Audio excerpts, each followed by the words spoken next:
Chris Sewall here, baseball card collector, investor, dealer in that order. Welcome everyone to this week's regular rollers. Let's roll. We'll start off one sent in by SW, who wrote, as a Blazer fan, I did an eBay search of 2012 Marquee Lillard and found the card I might want. Based on the card's title, I was expecting it to be serial numbered out of 25, but after looking over the card several times, because I know sometimes they can blend in, I didn't see anything, so I sent the seller a message. They said 1025 and the listing was the date. Is that common practice that I should be aware of? I noted to the seller that seems a little deceitful given eBay listings norms and how numbered cards look. Why not put Oct 25 as it's the same number of characters and there's no room for interpretation? Yeah, that definitely can be easily misinterpreted. I mean, I don't think the seller was intentionally doing anything deceitful here. You know, sellers have their own way of tracking inventory. I put codes in the listing often. They put the date for whatever reason to track their inventory. In this case, the date just happened to look like a serial number. Yeah, that's something they should definitely change, but I wouldn't assume it was like an intentional deceitful act. Now, I went to look at their listings later after I'd received your email, and it looks like they have changed it to exactly what you've suggested. As you can see here, now they put Oct 31 instead of the actual date, so there's no confusion on the serial number. So perhaps you did some good there and helped, you know, make things a little less confusing. This was sent in by Sean, who wrote, I thought this card was a great deal even with the obvious damage. The reason is that Sam Crawford owns a record that will likely never be broken, career triples. He had 309. He beat out Ty Cobb and Honus Wagner, who are second and third respectively, and he was elected to the Hall of Fame in 1957. For perspective, the active career leader for triples has 82, and the next closest has just 58. Yeah, that's a pretty impressive record that, unless things change in Major League Baseball, that's not going to be broken anytime soon. And this is a cool card, 1911 T3 Turkey Red. These are extremely rare, and they're bigger than normal size cards for those aren't aware. This one obviously from our run over by a truck, or maybe more like, you know, chewed on by our neighbor's dog division, something like that. But again, extremely rare, and even in, you know, ultra low grade. Yeah, $100 plus for a notable Hall of Famer. I think you got a good deal here. A PSA 1 sold about a year and a half ago for $450, and that was sort of the last notable sale of a copy of the card. This was sent in by Rob, who wrote, even though I grew up a Braves fan, like you, Ripken was one of my favorite players of the era. Tony Gwynn was the other, and outside of Barry Bonds post-juicing, still the best hitter I have ever seen. This is a dual game-used patch card, a promising pop report with a card that looks like it could get an 8 or 9 from the pictures, but regardless of how it grades, this will be going into my PC and not coming out. Yeah, very cool card. 2001 SPX winning material, dual jersey of two of the greats of the era, Tony Gwynn and Cal Ripken Jr., and I mean, at $15, certainly can't go wrong here. What's really nice about these early jersey cards, I actually have a video about this coming out soon, is early on when jerseys first started appearing on cards in the late 90s and early 2000s, they had this very extensive write-up on the back, which very clearly guarantees what you got. You have received a game-used jersey trading card from Upper Deck. On the front of this card are authentic pieces of jerseys worn by Tony Gwynn and Cal Ripken Jr. in official Major League Baseball games. You know, you just don't get that sort of write-up and guarantee on cards anymore. Now it's just like, you know, the jersey is guaranteed, or this was not event from any specific event or game. You know, nothing. It's very, very vague, whereas this here is very, very clear. These are pieces of jerseys that were worn by these two players in official Major League games, and that's really, I find that to be really nice. Just a cool card for only $15. This was sent in by Dave, and this is really not a regular rollers item, more of a high rollers item, but he wrote, there is a complete 1951 Parkhurst hockey set, which has Howe rookie, Sawchuk rookie, Richard rookie, and many other Hall of Fame rookies, currently up for auction on eBay. The set is broken up into 4 listings. The 51 Parkhurst hockey set is arguably the most significant post-war hockey set in existence. It's the hockey equivalent of the 1952 Topps baseball set, in my opinion, but a lot more affordable and tougher to find. It doesn't come up for auction in its complete form very often, so I thought you might be interested. Yeah, that's very interesting. I'm not a hockey expert at all, but it's my understanding as well. The 51 Parkhurst is essentially the most significant vintage hockey set that there is. And I wanted to sort of show this is a good way, if you have a complete vintage set that you want to sell, this is often sort of the right way to do it. And this is a very expensive item here, but even if you have a cheaper set, it can still sort of apply.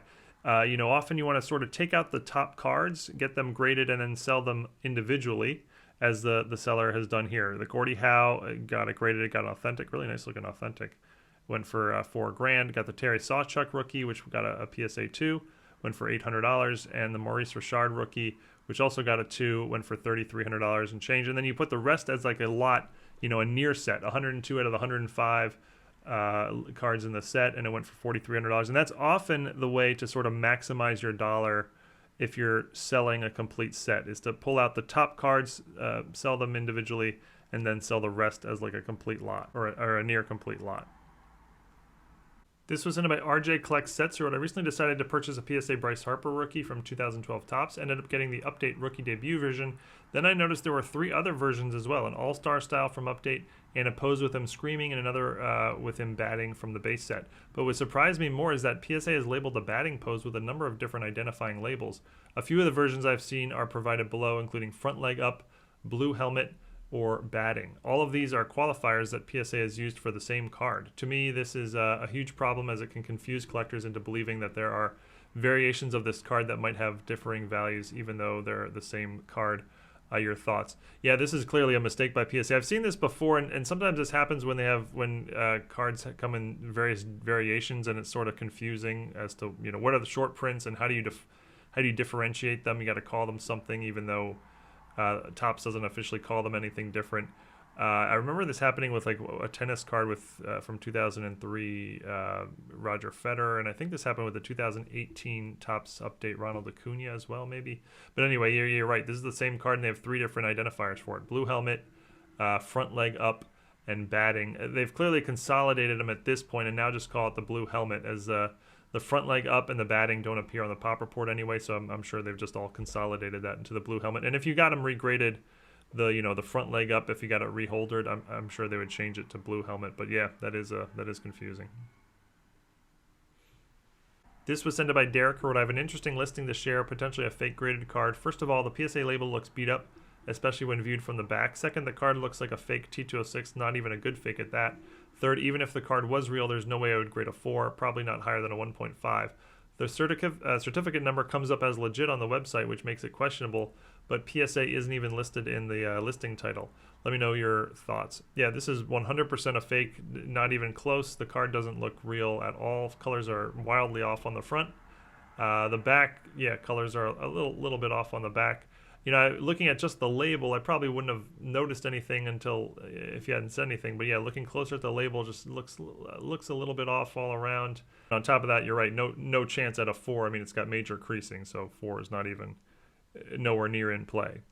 And this is somebody has figured out a way to create a fake PSA label, which is obviously a little bit disturbing. Good news is that this didn't sell at $36, so I think eBay must have taken this off. It must have flagged it and taken it down, because it seems like somebody would have fallen for it and bid $36, but luckily got no bids and didn't sell. So I think eBay probably caught this one. Here's another one that's closer to a high roller than a regular roll, but it's a nice collector story. This was sent by David, who wrote, the first time I saw this 2003 LeBron EX PSA 10, I just fell in love with the card. Just a beautiful card. I wanted the PSA 10 version since they're so hard to grade. The first time I saw an auction was August of 2020. To my surprise, 3 ended up in auction that month. They all sold for more than my bid. I was bummed, but there was no way I was going to be paying $9 grand for it. So fast forward to April of this year, I was scrolling through PWCC weekly auction. To my surprise, a PSA 10 was up for auction. I told myself there was no way I was letting this go. I made sure to cast my bid so I could enter extended bidding. I remember the bid being about $5K once extended bidding started, but slowly but surely, I would make my bid and wait to see if the person had stopped or outbid me. So it went from 5, 6, 7, 8, 9 to 10K. So I kept telling myself, let it see what happened. I don't see this going off too far, but it continued to go up 11K, 12K, 13K, and it became very apparent I was in a bidding war with someone who A, had the same passion for the card, or B, was a rich jerk and didn't care how high it went. Finally, it went to 14K, and I told myself there's no way I can get to 15K, so I put in my final bid of 14.8K, and my heart was beating. Couldn't believe it had come to this, as I waited to see the countdown to see whether I would finally win or lose, and at the last second I was outbid. I remember not believing that had happened, but also a bit relieved since that was a lot of money and more than I wanted to spend. After that, I totally was done with it and lost track of it, but again, months passed and I saw a BGS 10 version which really grabbed my attention, and this, again, I was outbid at the final second. It sold for $8.5 thousand, but then 2 weeks passed, and looks like the bidder never paid for it because it was an auction and it got relisted. So finally, by the grace of God, I finally won it for $6,300. It came full circle. I was glad that it all worked out.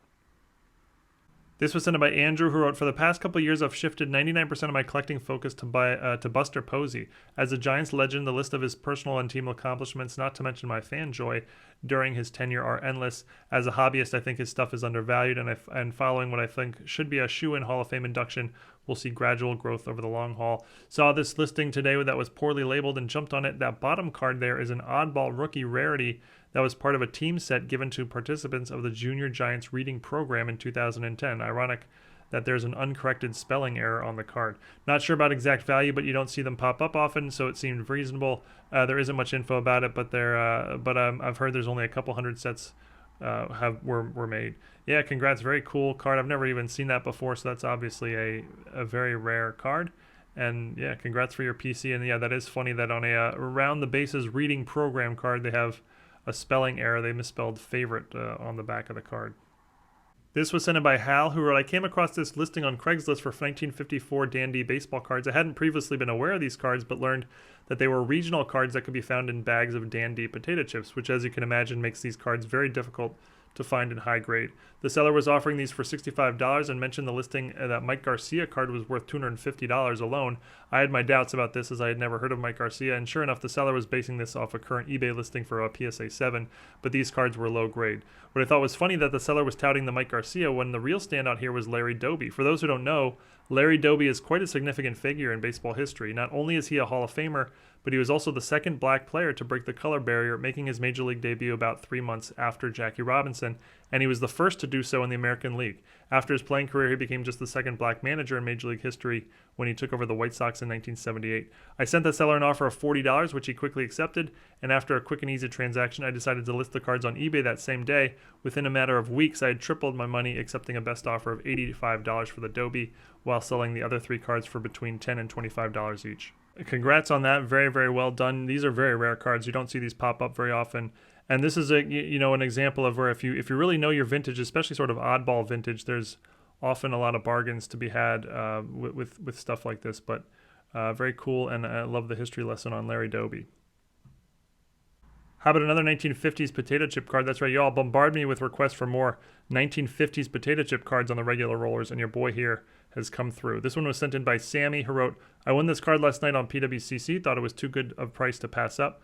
Bud Grant was the greatest coach in Vikings history, taking them to all 4 of their Super Bowl appearances, and he himself was picked in the 4th round by the Lakers and in the 1st round by the Philadelphia Eagles, and played for both of them at different times. He also won 4 Grey Cups as a coach of the Winnipeg Blue Bombers before becoming coach of the Vikings. As a Vikings fan who wasn't around for his time, I thought this would be an awesome card to grab.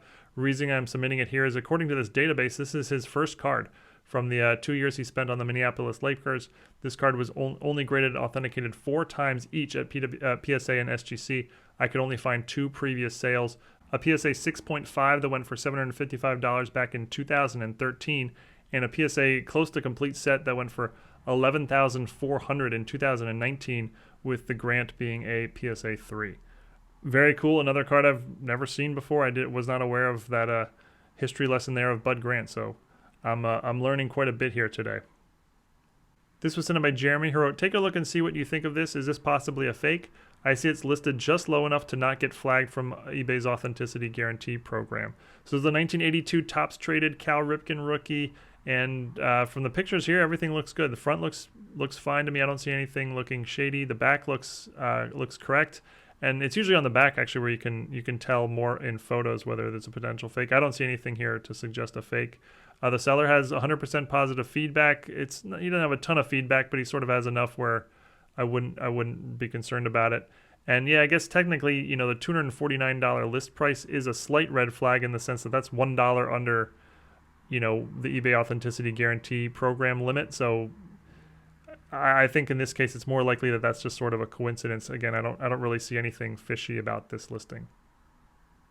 And we'll finish on, it's not a vintage card, but we'll sort of call it a modern bargain this week. This was sent by Grant, who wrote, I recently purchased this 2005 Donruss Elite Frank Gore auto out of 125. Frank Gore is the 3rd all-time leading rusher in NFL history behind Emmitt Smith and Walter Payton, but gets very little love within the hobby. I buy many Frank Gore rookie autos as he'll be entering the Hall of Fame soon, and they can be purchased for very reasonable prices. This particular card features 2 factory errors. The first is that the card features the Raiders as the team that drafted him, but Frank Gore was drafted by the 49ers, never had any affiliation with the Raiders. Another error on the card is located on the back of the card. It lists his draft round as simply a question mark, whereas Gore was drafted in the 3rd round, pick number 65 overall. I won the card for $55.55. The card just arrived at my home and is in amazing shape. I'll be sending it to PSA for grading and holding it along with about 10 other Frank Gore rookie autos that I have.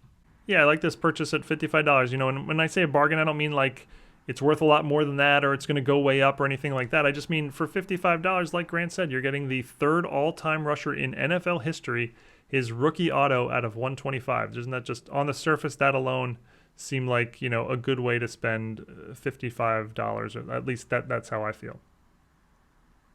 But that's it for this week's regular rollers. Thank you everyone for watching. Thank you everyone for all the great submissions as always. Eat your vegetables and may the force be with you. See you all again next time. Thanks everyone.